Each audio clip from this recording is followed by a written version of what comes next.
has arrived, and fortunately I am Superman of Doom. The people of the Motherland have come, and it's good that I am Superman of Doom. Chapter 80. Smart lights come on one after another. Meng walked into the spacecraft and saw the son of Krypton sleeping in a small dormant capsule. So he continued to the main hall of the Kryptonian spacecraft and sat directly in the driver's seat.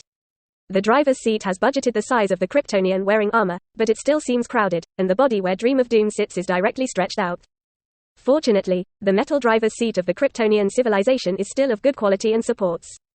Atlana followed into the main hall with difficulty. Even though the ancient day of destruction was sitting, she was still a little shorter than her, and she didn't dare to look down at her feet. The 3-meter bone spur appeared in a low opening. Atlana, the royal family of Atlantis. You. How do you know? Atlana was shocked. She had said her name before, but had not mentioned any information about Atlantis and the royal family. Meng naturally knew, and also knew that the other party was the mother of Aquaman, one of the heroes of the DC Justice League. It's just that at the point in time in DC now, Gotham doesn't even have Batman, and naturally there is no so-called Justice League. Seeing that Meng did not respond, Atlana did not dare to continue to ask, and said fearfully, this. She paused, and didn't know how to describe Meng at the moment, so she could only grit her teeth and say, this gentleman, why are you arresting me? Is it because I am the royal family of Atlantis? Sensing the burning red gaze, Atlana lowered her head even lowered, anxious in her heart, worried that the other party would attack the underwater empire. Meng looked at the other party and wanted to say that this lady thought too much. He didn't say anything, just cast his gaze on the sleeping pod outside the hallway. Oops. Atlanta turned around, glanced at the small sleeping cabin over there, and then looked down at her chest, doubting life. Is it just for this reason? Besides, she is also the quasi-queen of Atlantis. Atlana's heart was messy, thinking that she would die if she died, and simply asked, you. Can you let me out of here? Yes. The ancient Doomsday Meng bowed his head and did not force the other party to stay. Really? Really? Atlana doubted her ears for a while, and seeing that the tall bone spurs existed, she didn't say much, so she gritted her teeth and turned around and rushed towards the outside of the spaceship. A pair of surging red flame eyes stared at her departing back, and there was no movement. Along the corridor of the Kryptonian spacecraft, the white-haired young woman ran excitedly towards the outside of the Kryptonian spacecraft, but the pace became slower and slower. Yourself? Can you really get out of here? Atlanta suddenly couldn't help but think. That bone spur exists, and she won't kill herself when she walks out of the spaceship, right? Also, what about babies left here alone after they go by themselves? Also, can you escape from the whirlpool of the sea in the center of the earth? Atlana looked at the cabin door that was getting closer and closer, and the reasons in her heart became more and more, and suddenly realized that she did not want to leave here.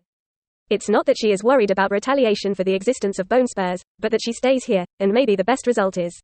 As the quasi-queen of Atlantis, once she goes out, she will definitely be captured by the underwater kingdom again and serve as a victim of royal marriage. Perhaps, it will also affect his own biological son outside, Arthur. And now, because of the presence of bone spurs, people in the outside world should mistakenly think that they are dead. Atlana finally reached the end of the corridor, but stopped at the hatch door, did not continue to step forward, and looked blankly at the center of the earth outside. 10 seconds later, the white-haired young woman turned around, made a choice, and re-entered the spaceship. Returning to the dim and cold main hall of the spaceship, Atlana bit her lip and looked at the presence still sitting in the driver's seat, the red flames in her eyes surging with destruction. I can stay and take care of that baby. Atlana, afraid that she would regret it again, gritted her teeth and said. Doomsday Dream nodded, not expressing much about it. It's just that in Atlana's opinion, her heart shook, and she couldn't help but continue to make up her brain. This existence, even predicted that she will return. I just want to know one question. Atlana took a deep breath and plucked up the courage to ask, what is the origin of the baby? Why? Will you take him with you? This is the biggest question she has always had. The existence of an incredibly powerful bone spur monster, with a suspected alien-born baby, is indeed too strange. Ancient Doom Ryi dreamed about it, and responded in a hoarse and low voice, he. Maybe kill me. What? Atlana was shocked, feeling that she could not keep up with the brain circuitry where bone spurs existed. But this is indeed the original purpose of Meng as the Day of Destruction, bringing the son of Krypton around. What I thought before was that one is the anchor of human nature as a homogeneous relationship. The second is to prevent yourself from being completely out of control and sinking into a death insurance of DC dreams, and perhaps only Superman can kill the Doomsday in the dream. Today, the idea of the ancient Doomsday Dream is still the same. He is only temporarily driving the ancient Day of Destruction, and he still needs enough DC Universe powerhouses to vent his desire for destruction in the future. Superman is a strong potential stock worth cultivating. As a Day of Doom, Yimon does not need partners, subordinates, only enemies. After that, Atlana took the son of Krypton and settled on the Krypton spaceship in the center of the Earth.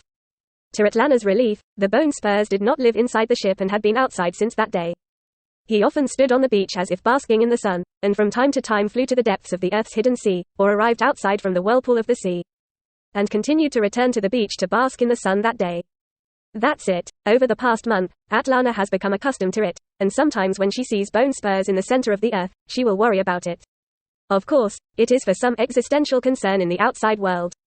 What made Atlanta very distressed was that the baby she took care of, every time she took out of the spaceship, saw the existence of bone spurs not only not afraid, but showed a happy smile. And her small eyes seemed to have a longing light.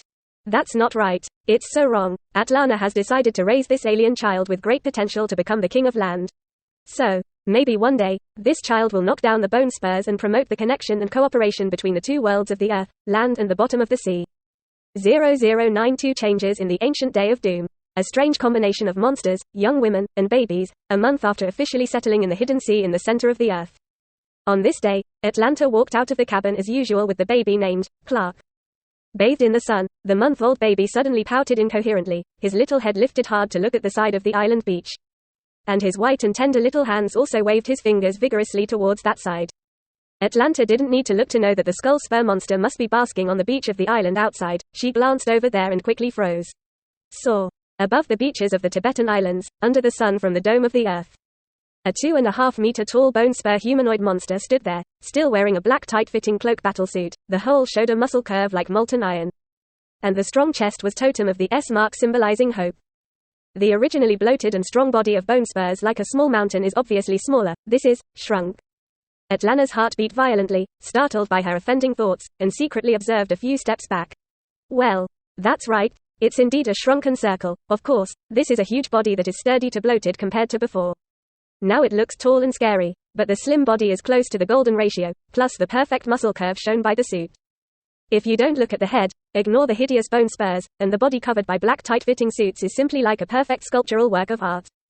Although the head is still bare, it is far less terrifying than before, and his face is like a white bone mask, only the red flame of destruction still jumps in his eyes. Less out of control, more sacred. Less hideous, more domineering. Only the amazing aura that emanated outward, like a substance, was like an aura, and it became more powerful if it did not fall. Even if Atlanta looked at it from a distance, she felt that the blood of the Atlantean royal family in her body was trembling, the genes deep in her body were afraid. And her slender legs under her skirt were trembling and she was almost kneeling on the ground. This is powerful above all else, yet possessed by extraordinary wisdom. Atlana felt that calling the other party a monster in her heart was an insult to herself. This kind of existence, if it is a monster, it is simply inferior to a waterfish. The existence of the old gods cannot be compared with it at all. Jinni, demon? With her own experience, Atlana thought that several titles were difficult to match the current existence, so she could only watch from afar with fear and awe. He is only him, a unique being. Igmon, the incarnation of the ancient Doomsday Day, lowered his eyes and raised his palms that seemed to cover the bone spurs of the exoskeleton. On the road to regaining sanity and controlling the loss of control. The ancient Doomsday gene, as if it was also under the interference of autonomous reason and the Krypton code, began to revolve towards the side he thought was good in his heart. First chapter previous chapter 8104